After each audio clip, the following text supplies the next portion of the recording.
This is Patrick Bogdanovich with 3.2%. We're at the Velvet Room again this evening. They've welcomed us to come hang out with Del the Funky Homosapien. We've been waiting to interview him inside for a while, and now we just got word we're just going on the bus, which is awesome. So we're gonna go get an interview. Come on with us. Let's go.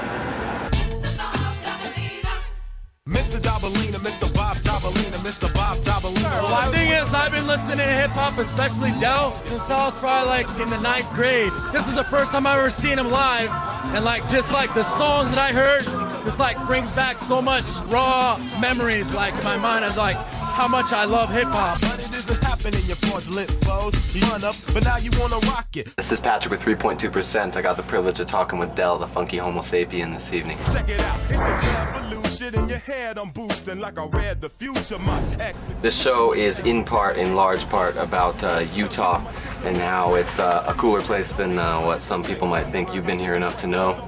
We got a point, or should we drop it? Nah, you got a point. Do you snowboard at all when you come? No? It's alright, but I'm just not really into physical stuff. I'm more of a nerd, man. All I try to do is, study music, try to make stuff, you know what I'm saying, try to make music. Yo, it's 3030. I want y'all to meet Deltron Zero, hero, not no small feat. It's all heat in this day and age. I'll rage your grave, anything it takes to save the day. I know a lot more now.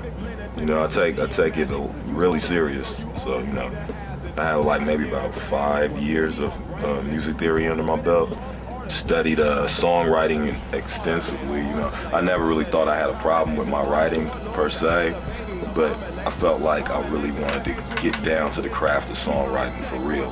Before I didn't have that. I was kind of just doing it, playing it by ear, And after a while, I was like looking at my stuff like, somebody is gonna be like, okay, you don't know that much after a while. You dig what I'm saying? Yeah. So I was like, I need to improve or else I'm not gonna be around very long. As I studied a little more, I found that I could brush up on my lyrics too. You know what I'm saying? Like, I mean, I feel like I have a gift, but that doesn't mean that it can't be worked on. You know what I'm saying?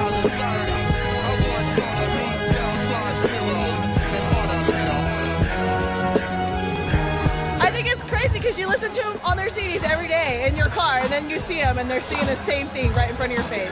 Oh yeah, that's a good experience. Facial expressions, everything. Where else do your inspirations come from? I really wanted to ask you that because you have such a unique style. I guess primarily funk music in general is probably my biggest inspiration. George Clinton, the whole Parliament, Bernie Worrell, Bootsy Collins as well.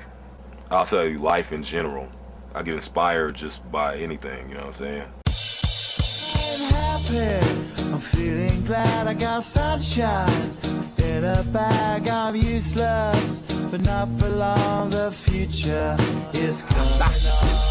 Finally, someone let me out of my cage. Now, time for me is nothing cause I'm counting no A's. Nah, I couldn't be there. Nah, you shouldn't be scared. I'm good at repairs and I'm under each snare. Intangible, bet you didn't think, so I command you to. Panoramic view, look, I'll make it all manageable. Pick and choose, sit and lose, all you different crews. Chicks and dudes, who you think is really kicking tunes. We was working on the Deltron Z album at the same time, so Automator already had the stuff there.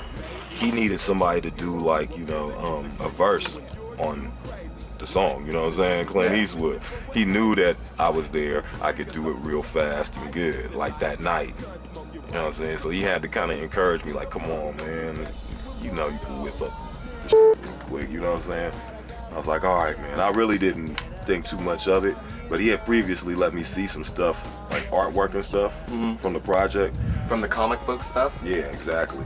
Yo, but that's what made me really want to kind of do it, because his art, I got a lot of Tank Girl comics. It's awesome. Automator was basically like, this is the character, we need you to write something for it. They actually even had a rapper already doing a rap for it, but they didn't like it. So he thought that I would be able to do a better job. I mean, it was like platinum damn near before I even knew it was on the radio, anything. People was like, yeah, you're on the radio. I'm like, what are you talking about?